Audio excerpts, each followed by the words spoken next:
Hello guys, welcome to my YouTube channel Commerce with Harini. So in this video we are going to do accountancy and commerce for inter first year. So ఇప్పుడు పిల్లలు ఎవరైనా inter first ఇయర్కి వెళ్ళినా or if you have any backlogs like any supplementaries ఉన్నా you can learn from my video. So in this video we are dealing with first chapter 1 of accounts. So అకౌంట్స్లో first chapter వచ్చేసి bookkeeping and accounting. So దీంట్లో మనం ఏం లేదు, basic terms అకౌంట్స్లో ఉన్న basic theory మనం చూసుకుందాం, ఎందుకంటే this will give you benefit for 2 marks questions in accounts. So మనకి అకౌంట్స్లో సమ్స్ ఇస్తారు కదా, so will get one 10-20 marks some, ఒకటి 10 మార్క్స్ సమ్ అలా వస్తుంది. కాబట్టి దాంట్లో యుల్ గెట్ ఫర్ దిస్ 2 మార్క్స్కి మనం 10 క్వశ్చన్స్ అని రాయాలి. సో దానికి 2 మార్క్స్ దానికి మనకి పనికొస్తుంది ఈ basic theory in accounts. So మనకి పేపర్ ప్యాటర్న్ ఇవన్నీ మనం నెక్స్ట్ వీడియోలో చూసుకుందాం. So let's do this first chapter of accounts, that is bookkeeping and accounting. So in this we are going to learn about what is bookkeeping, what is accounting, and what are the objectives of accounting, and what are the accounting terms. Okay, so bookkeeping అంటే ఏం కాదు, అది మనం ఒక business transactions అన్ని record చేసినాం ని book keeping అంటారు. సో ఒక బుక్ కీపింగ్ అంటే బుక్లో చేయడం కాదు. సో దీంట్లో ఏంటంటే అన్ని ట్రాన్సాక్షన్స్ అన్నీ మనం రికార్డ్ చేస్తాం ఒక ఆర్డర్లో, లైక్ ఫస్ట్ సేల్స్ చేస్తాం, దాంట్లో పర్చేస్ చేస్తాం అన్నీ. సో బిజినెస్ ట్రాన్సాక్షన్స్ ఏవేవి ఉంటాయో, ట్రాన్సాక్షన్ అంటే మనం ఏం కొంటామో అమ్ముతామో ఉంటాయి కదా, ట్రాన్సాక్షన్స్ ఉంటాయి కదా, అవన్నీ మనం ఒక క్రోనాలజికల్ ఆర్డర్లో, సిస్టమాటిక్ ఆర్డర్లో మనం రాసుకుంటే దాన్ని బుక్ కీపింగ్ అంటాం. సో బిజినెస్ ట్రాన్సాక్షన్స్ అన్ని రికార్డ్ చేయడం ఈజ్ అ బుక్ కీపింగ్.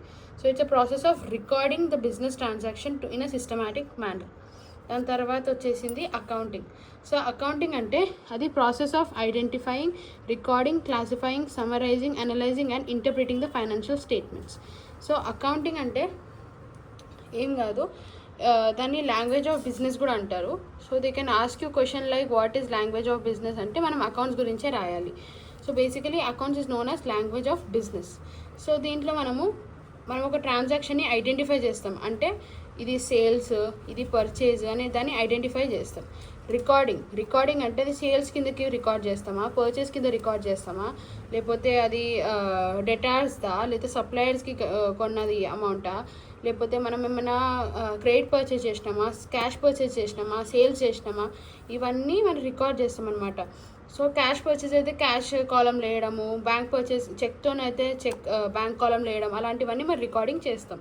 అదే క్లాసిఫైయింగ్ అంటే ఇప్పుడు ఇది వచ్చేసి ఈ యొక్క ఎంట్రీ వచ్చేసి ఈ పర్సన్ది, మనం ఈ పర్సన్ అన్ని ఇక్కడ వేసుకుందామని అలా వేసుకున్నవన్నీ క్లాసిఫైయింగ్. ఒక్కొక్కటి ఇది సేల్స్ అయితే క్యాష్ సేల్స్, క్రెడిట్ సేల్స్ అని డిఫరెంట్ టైప్ ఆఫ్ సేల్స్ ఉంటాయి కదా మన దాంట్లో బిజినెస్లో. సో దాని ప్రకారం వేసుకునేవి. సమరైజింగ్ ఒక ఆర్డర్లో వేసుకోవడం. అనలైజింగ్, సో మనం లైక్ ఇప్పుడు సేల్స్ ఉంది ఆర్ ఎల్స్ పర్చేస్ ఉంది, దాన్ని అనలైజ్ చేస్తాం.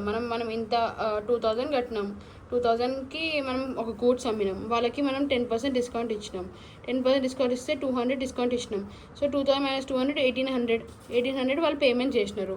కానీ అలా అని చెప్పి మనము 2000 వేసుకోకుండా ఉండము. We will take only this 2000 and దీన్ని ట్రేడ్ డిస్కౌంట్ అయినా, కస్టమర్ మెమో అయినా, ఏదైనా అనొచ్చు, క్యాష్ మెమో అయినా. దాని తర్వాత ఇంటర్ప్రిటింగ్, దాన్ని మనము బుక్లో రాసుకుంటాం, దాన్ని ఫైనాన్షియల్ స్టేట్మెంట్ కింద కన్సిడర్ చేస్తాం. సో మనకి బిజినెస్కి మనం చేసిన ఫైనాన్షియల్ ఆర్డర్స్, ఫైనాన్షియల్ ఏదైనా మనీతో టర్మ్స్ ఏదైనా లింక్ ఉంటే దాన్ని మనం ఇంటర్ప్రిట్ చేసి దాన్ని ఫైనాన్షియల్ స్టేట్మెంట్ లాగా చేసుకుంటాం. మనకి అకౌంట్స్ చేస్తే ఏం బెనిఫిట్స్ వస్తాయి? సో ఆబ్జెక్టివ్స్ అంటే క్యారెక్టరిస్టిక్స్ అని అనుకోవచ్చు, ఫీచర్స్ అని అనుకోవచ్చు, ఆర్ ఎల్స్ బెనిఫిట్స్ అని అనుకోవచ్చు. ఈ టర్మ్స్ ఏవన్నా వాడు క్వశ్చన్లో అకౌంట్స్ ఇచ్చేసి వాడు బెనిఫిట్స్ రాయమంటే మీరు ఇదే పాయింట్స్ని ఎలాబరేట్ చేసుకుని రాయొచ్చు. సో ఫస్ట్ వన్ వచ్చేసి to maintain systematic record. So మన దగ్గర ఒక సిస్టమాటిక్ రికార్డ్ ఉండడానికి వీల్ డూ అకౌంట్స్.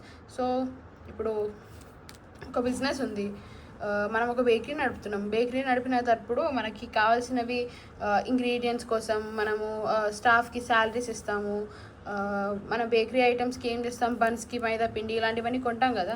సో అలాంటివన్నీ కొన్నప్పుడు cornflour, this creams and stuffs, మనం ఇంకేమైనా జ్యూసెస్ అమ్మితే ఆ జ్యూసెస్ వాటి ప్రైజింగ్ అవన్నీ మనం ఒక సేల్స్ అని చేసిన, పర్చేస్ చేసిన, ఒక పేస్ట్రీ అమ్మినాం అది సేల్ అయింది, ఒక కొన్నాము పర్చేస్ అయింది, అవన్నీ ఒక ట్రాన్సాక్షన్ ఒక మంచి రికార్డ్ చేసుకున్న వాటిని సిస్టమాటిక్ రికార్డ్ చేస్తారు. అంటే ఒక మెయింటైన్ చేస్తాం అనమాట. మన ఒక బుక్లో మన అకౌంట్ చేస్తాం అనమాట. ఈ మంత్ మనకి ఇంత వచ్చింది, ఈ మంత్ ఇంత పోయింది, దాన్ని సిస్టమాటిక్ రికార్డ్ చేయడానికి మనం అకౌంట్ యూజ్ చేస్తాం. సో సెకండ్ బెనిఫిట్ వచ్చేసి to ascertain profit or loss. So మన కంపెనీ వచ్చి ప్రాఫిట్లో ఉందా లాస్లో ఉందో చూసుకోనికి. సో ఇన్ కేస్ మనం మంచిగా అమ్మినాం, మనకి పెట్టిన ఇన్వెస్ట్మెంట్ కన్నా ఎక్కువ వచ్చిందంటే యూ విల్ గెట్ ప్రాఫిట్, పెట్టిన ఇన్వెస్ట్మెంట్ కన్నా తక్కువ వచ్చిందంటే you will get lost. And third one is to know financial position. So మన ఫైనాన్షియల్ పొజిషన్ అంటే మన క్యాష్ అవైలబిలిటీ ఉందా కంపెనీలో, మనం ఇన్వెస్ట్మెంట్ చేసిన అమౌంట్ ఉందా. క్యాష్ అవైలబిలిటీ ఎప్పుడు ఉండదు, ఎప్పుడంటే మనం లాస్లో పోతాం అప్పుడే ఉండదు. సో ప్రాఫిట్లో ఉన్నప్పుడు you can have this cash availability in your business. తర్వాత to provide information to users. So users అంటే చాలామంది ఉంటారు, యూజర్స్ చాలా రకాలుగా యూజర్స్ వస్తారు. Like customer is a user, government is a user, and supplier is a user, bank investor is a user. చాలామంది మనకి financial టర్మ్స్లో చాలామంది ఎవరెవరు డీలింగ్ ఉంటుందో బిజినెస్లో వాళ్ళందరూ యూజర్స్ ఆఫ్ అకౌంటింగ్ వచ్చేస్తారు. So users of accounting will do in the next video. So in this users of accounting ఏంటంటే, ఇప్పుడు బ్యాంక్ ఉంటుంది. బ్యాంక్ వచ్చేసి ఇఫ్ మన కంపెనీ ప్రాఫిట్లో ఉందో లాస్లో ఉందో చూస్తుంది. ఎందుకంటే bank will provide loans for us. So we have to pay interest to them. So interest pay చేయాలంటే బ్యాంక్ చూస్తుంది అనమాట కి మన బిజినెస్ ప్రాఫిట్లో ఉంది. సో ప్రాఫిట్లో ఉందని you can this pay interest to them. So if లాసెస్లో ఉన్నావంటే నువ్వు ఇంట్రెస్టే పే చేయవు. So they won't provide your loan to your business. And suppliers అనుకో, వాళ్ళకి మనం టైం టు టైం పేమెంట్ చేయాలి. వాళ్ళు ఇచ్చిన గూడ్స్కి మనం పేమెంట్ చేయాలి, వాళ్ళు ఇచ్చిన సర్వీస్కి మనం పేమెంట్ చేయాలి. మనం పేమెంట్ చేయాలంటే మన దగ్గర డబ్బులు ఉండాలంటే నీ బిజినెస్ కరెక్ట్ పొజిషన్లో ఉండాలి. అంటే మన ఫైనాన్షియల్ పొజిషన్ కరెక్ట్ ఉండాలి. ఫైనాన్షియల్ పొజిషన్ లేదంటే మన బిజినెస్ వర్కౌట్ కానట్టు. సో దాని ప్రకారం మనము ఇన్ఫర్మేషన్ ఇస్తూ ఉండాలన్నమాట సప్లయర్స్కి, మన యూజర్స్ ఆఫ్ అకౌంట్స్కి మనం ఇన్ఫర్మేషన్ ఇస్తుండాలి. అంటే వాళ్ళు వచ్చి మనకు అడిగినారు అనుకో మన బిజినెస్ ఎలా నడుస్తుంది అంటే డైరెక్ట్ ఇటు మన ఫేస్ టు ఫేస్ అడగరు. We have to show all the accountancies and all. కొన్ని డీటెయిలింగ్గా కొన్ని ఉంచేస్తారు కానీ బట్ బేసిక్ అయితే మనం we have to show to the suppliers and users of the account for the users of the business. Customers అనుకుందాం. యూజర్స్లో ఇప్పుడు మన కస్టమర్సే ఉన్నాం. మనం ఒక కంపెనీ బ్రాండ్ చూసి వాడి దగ్గరికి వెళ్తాం. ఇప్పుడు మనకి రోడ్కి ఇటు సైడ్ కేఎఫ్సీ ఉంది, రోడ్కి ఇటు సైడ్ మనకి ఏదో స్ట్రీట్ ఫుడ్ ఉంది. సో సగం మంది ఎంత డబ్బు అయినా ఖర్చు అయినా పర్వాలేదు, వీళ్ళు ఈట్ హైజీన్ ఫుడ్ అని చెప్పి వెళ్తారు కేఎఫ్సీకి. So they will go this side of the road and they will buy in the KFC and they will eat. అదే పర్సన్ కొంతమంది డబ్బులు తక్కువైనా పర్వాలేదు, we don't want hygiene and all, మనకి క్యాష్ డబ్బులు తక్కువ అయితే చాలని చెప్పి లైక్ స్టూడెంట్స్ బేసికలీ డబ్బులు తక్కువలో ఉన్నప్పుడు కొంటే అదే బెస్ట్ కదా, సేమ్ ఫ్రై చికెనే కదా అక్కడ ఇక్కడ వచ్చేది, ఇంకా దానికంటే టేస్ట్ ఇక్కడే బాగుంటుందని చెప్పి స్ట్రీట్ సైడ్ ఫుడ్కి వెళ్తాం. సో చాలామంది ఫ్యామిలీస్ ఉంటారు, ఫ్యామిలీస్ ఉన్నప్పుడు will go to KFC it self. So అట్లా we have the customers have to believe in the company. So మనం ఒక ప్రోడక్ట్ అమ్ముతున్నామంటే దానికి కస్టమర్ సాటిస్ఫై అవుతున్నాడా లేదా, కస్టమర్కి ఏమైనా నీడ్స్ ఉన్నాయా, వాళ్ళకి ఏమున్నాయో అలాంటి ఫీడ్బ్యాక్స్ అని తీసుకొని we have to provide some information to కస్టమర్కి. మేము ఇలాంటి ప్రొవైడ్ చేస్తున్నాము, మా క్వాలిటీ ఇంత, దానికి ఇంత ప్రైస్ అని చెప్పి కొన్ని డీటెయిలింగ్స్ ఉంటాయి. If you see in the pack, ఒక బిస్కెట్ ప్యాకెట్ కొన్నా దాని వెనుక మనకి డీటెయిల్స్ ఉంటాయి. ఫ్యాట్ ఎంత ఉంది, ఫైబర్స్ ఎంత ఉన్నాయి, దీంట్లో కార్బోహైడ్రేట్స్ ఎంత ఉంది అని అవి మనం చదవమనుకో. But if we read that we can get to know కి కస్టమర్కి మనం అమ్మేది కరెక్ట్ ప్రోడక్ట్సా కాదా అని మనము we have to give information to users. And the last one is to help decision making. So if we want to run a business, మనం దానికి డిసిషన్స్ తీసుకోవాలి. లైక్ ప్రాఫిట్లో నడవాలంటే మనము ఎంతలో అమ్మితే ఎంత కాస్ట్ మినిమైజ్ చేస్తే మనకి బెనిఫిట్స్ అంతా మ్యాక్సిమైజ్ అవుతాయో లేదో చూసుకోనికి we have to take decisions making. So మనము ఒక పర్సన్కి శాలరీ ఇవ్వాలన్నా the company have to decide కి ఈ పర్సన్ ఈ రోల్ చేస్తున్నాడు, so he's a sales manager అంటే మ్యాక్సిమం 30K ఇస్తే చాలు, దానికన్నా ఎక్కువ పెట్టే అవసరం లేదు. Or else if he demands more, like I want to get more salary, నాకు 35,000 ఇవ్వండి, నాకు పాత కంపెనీలో 35 ఇచ్చారు, ఈ కంపెనీలో ఇవ్వలేదంటే usually they will ignore the person who is asking more. They'll say that you can come later అని చెప్పి వదిలేస్తారు. సో డిసిజన్ మేకింగ్ చేస్తున్నప్పుడు the business have to make decisions according to the business profits, benefits. మన బిజినెస్కి benefit వస్తుందో లేదో అని చూసి వీ హ్యావ్ టు గివ్. దాని తర్వాత మనకు వచ్చింది అకౌంటింగ్ టర్మ్స్. అకౌంటింగ్ టర్మ్స్లో బేసిక్గా వచ్చింది, ఫస్ట్ వచ్చింది capital, drawings, assets, liabilities, debtors, creditors. నేను ఇంకా చాలా రాయలేదు, I will let you no, ఇప్పుడు చెప్తా ఈ వీడియోలో ఏంటో అని. సో క్యాపిటల్ అంటే మనం ఒక అమౌంట్ ఇన్వెస్ట్ చేస్తాం కదా కంపెనీ పెట్టాలంటే, సో దాన్ని క్యాపిటల్ అంటాం. ఫర్ ఎగ్జాంపుల్ నేను చెప్పినట్టు బేకరీ మనం పెడదాం అనుకున్నాం. సో నేను హర్నీ బేకరీ పెడదాం అనుకున్నప్పుడు నేను దాంట్లో ఒక ₹1,00,000 ఇన్వెస్ట్ చేస్తాను.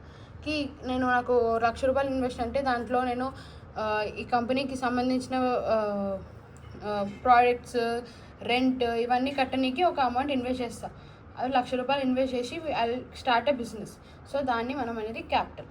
నెక్స్ట్ డ్రాయింగ్స్ అనేది ఏం కాదు, నేనే ఉన్నా నా బేకరీలోకి ఎంచి 2 కేక్స్ తీసుకొని వెళ్ళిపోయినా. దేనికి? మా ఇంట్లో మా తమ్ముడు బర్త్డే ఉందని చెప్పి కేక్ తీసుకొని పోతే నా బేకరీలోకి ఏం తీసుకొని పోతే అవి డ్రాయింగ్స్, ఎందుకంటే నేను వాటిని పర్సనల్ యూస్ కోసం తీసుకుపోయినా. సో డ్రాయింగ్స్ అంటే ఏంటంటే ఒక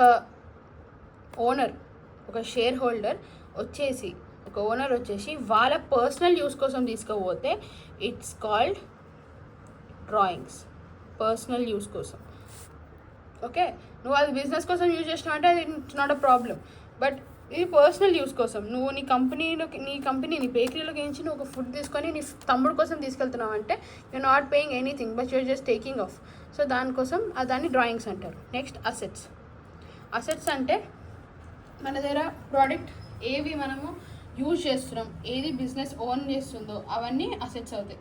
సో అసెట్స్ అంటే ఒక బిజినెస్, ఇప్పుడు బేకరీ ఉంది, బేకరీలో నేను కూల్ డ్రింక్స్ పెట్టడానికి ఫ్రిడ్జ్ ఉంటుంది కదా, ఆ ఫ్రిడ్జ్ కొన్నా. ఆ ఫ్రిడ్జ్ వచ్చేసి నా అసెట్, నా బేకరీకి ఓన్, అది నేను కొన్నా. ఆ ఫ్రిడ్జ్ నేను రెంట్కి తీసుకురాలి, అది నేను ఓన్ చేసుకున్నా, నేను యూజ్ చేస్తున్నా దాన్ని, నా బిజినెస్ పర్పస్ కోసమే యూజ్ చేస్తున్నా, నా ఇంటికి పట్టుకోవాలే కదా, నేను బిజినెస్ కోసమే యూజ్ చేస్తున్నా అంటే it's an asset. So which ever is possessed or else మన దగ్గర ఉంది, which we own, the business owns, is called as an asset. Then liability అంటే మనము ఏది పే చేయాలో, మనం ఒక అవుట్సైడర్ పర్సన్కి, బయట పర్సన్కి మనం పే చేస్తామో అది వచ్చేసి లయబిలిటీలో లోన్స్ వస్తాయి, ఎందుకంటే మనం అమౌంట్ పర్సన్కి పే చేయాలి, బయట బ్యాంక్స్కి పే చేయాలి, ఇంట్రెస్ట్ పే చేయాలి, ప్రిన్సిపల్ అమౌంట్ పే చేయాలి, దానివల్ల దాన్ని లయబిలిటీ అంటాం. So whichever we have to pay it's an liability, whichever we have owned it is an asset. Okay, so next one వచ్చేసి debtors. So debtors are the person, అంటే మనం purchase చేసిన తర్వాత వాళ్ళు మన దగ్గర purchase చేసిన తర్వాత కానీ క్రెడిట్లో పర్చేజ్ చేసినారు. క్రెడిట్ అంటే లైక్ క్యాష్ ఇవ్వలేదు, they are giving credit cards, like future payments రావడం, ఫ్యూచర్లో పేమెంట్ ఇస్తాము ఇప్పుడు కాదు, ఉదాహరణలాగా లైక్ ఇవాళ మనం ఇంట్లో ఖాతాలు పెట్టుకుంటాం కదా ఇంటి దగ్గర ఉన్న కిరాణా స్టోర్లో, సో అలా వాటిని క్రెడిట్స్ అంటారు. క్రెడిట్ అంటే మనము ఫ్యూచర్ పేమెంట్ చేస్తాం, పేమెంట్ ఇమీడియట్ క్యాష్ రాదు మన దగ్గర. ఇప్పుడు మనం నా షాప్ దగ్గరికి వచ్చి, బేకరీకి వచ్చి మీరు వచ్చి అక్క నేను రేపు నీకు ₹20 ఇచ్చేస్తా అక్క ఈ పేస్ట్రీకి, నాకు ఇవాళ ఇచ్చా అంటే అది క్రెడిట్లో నువ్వు తీసుకుపోయాను. సో మీరందరూ నాకు డెటార్స్ అవుతారు.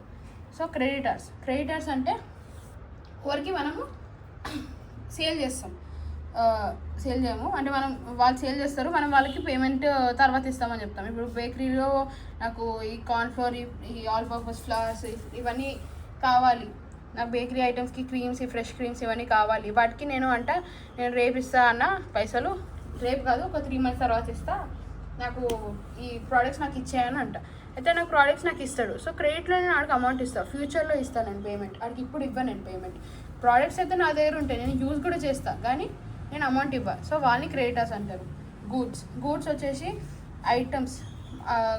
ఐటమ్స్ ఉంటాయి కదా, మనము కొంటాము, కొనేసి మళ్ళీ రీసేల్ చేయాలనుకుంటాం చూడు, వాటన్నిటిని గూడ్స్ అంటారు. ఇప్పుడు కొంటాము, కొనేసి నేను రేపు రీసేల్ చేస్తా, నేను మళ్ళీ దీన్ని అమ్ముతా అన్నట్టువన్నీ గూడ్స్ కిందకి వస్తాయి. పర్చేస్ అంటే కొనడము, సేల్స్ అంటే అమ్మడము, ఇంకా బేసిక్ టర్మ్స్ వచ్చేసి స్టాక్ ఉంటుంది. స్టాక్ అంటే ఇన్వెంటరీ అంటే ఏ గూడ్స్ మనకు మిగిలిపోతాయో అవి వచ్చేసి ఇన్వెంటరీ అయినా స్టాక్ అయినా అంటారు. సో మనము గూడ్స్ ఇప్పుడు కొన్నాం. నేను కేక్స్ బేక్ చేసిన ఇవాళ, ఒక 20 పీసెస్ బేక్ చేసిన, 10 పీసెసే సేల్ అయినాయి, ఇంకా 10 పీసెస్ ఉంటాయి కదా. ఆ 10 పీసెస్ రేపు అమ్ముతా అని చెప్పి ఉంచేస్తా చూడు, అవి వచ్చేసి స్టాక్. అవి అన్సోల్డ్ గూడ్స్, మనం అన్సోల్డ్ చేయలే, ఇంకా సేల్ కాలే అవి. So it is called as unsold. క్రికెట్లో కూడా చాలామంది చూస్తారు కదా, అన్సోల్డ్ అంటారు. అట్లానే అదే టర్మ్ లాగానే మనం వాటిని మళ్ళీ సేల్ చేయలేము, వాటిని సేల్ చేయలే, ఇవాళ అవ్వలేదు సేల్. సో మనం దాని తర్వాత రేపు సేల్ చేద్దామంటాం చూడు, ఆ స్టాక్ వచ్చి అన్సోల్డ్ గూడ్స్ అంటారు. వాటిని అన్సోల్డ్ గూడ్స్ అంటే ఏంటి, స్టాక్. సో నేను ఇక్కడ రాస్తా, 10th అని పెట్టి రాస్తా, స్టాక్. సో మళ్ళీ నెక్స్ట్ వచ్చేసి డెటార్ అయిపోయింది, క్రెడిటార్ అయిపోయింది. రెవెన్యూ వచ్చేసి income earned from normal business activities. Income earned అంటే ఏమనుకుంటున్నారు, అంటే ఇన్కమ్ ఎర్న్డ్ అంటే రెవెన్యూ అంటే పైసలు రావడం. లైక్ రెవెన్యూ అంటే సేల్ చేసిన తర్వాత పైసలు వస్తాయి కదా, వాటిని రెవెన్యూ అంటారు. సో సేల్ చేసిన తర్వాత పైసలు వచ్చింది వాటిని రెవెన్యూ అంటారు. ఓకే.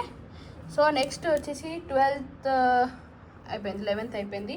సో నెక్స్ట్ ఎక్స్పెన్స్ అంటే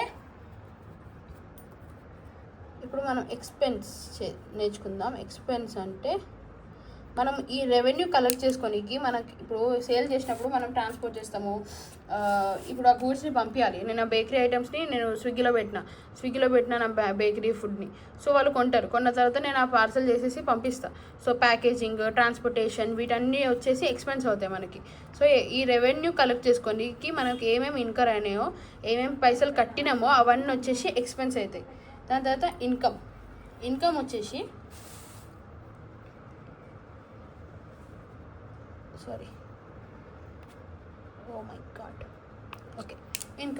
ఇన్కమ్ వచ్చేసి మనము ఇన్కమ్ బేసిక్గా మనం పెట్టిన ఇన్వెస్ట్మెంట్ ఉంటుంది కదా, పెట్టిన క్యాపిటల్, అది ఇన్వెస్ట్మెంట్ రైజ్ అయినప్పుడు, అంటే మనకి ప్రాఫిట్స్లో ఉన్నప్పుడు ఏ అమౌంట్ వస్తుందో అవన్నీ ఇన్కమ్ కిందకు వస్తాయి మనకి. అవన్నీ ఇన్కమ్స్ అనమాట మనకి. సో డబ్బులు వచ్చేవన్నీ ఇన్కమ్స్.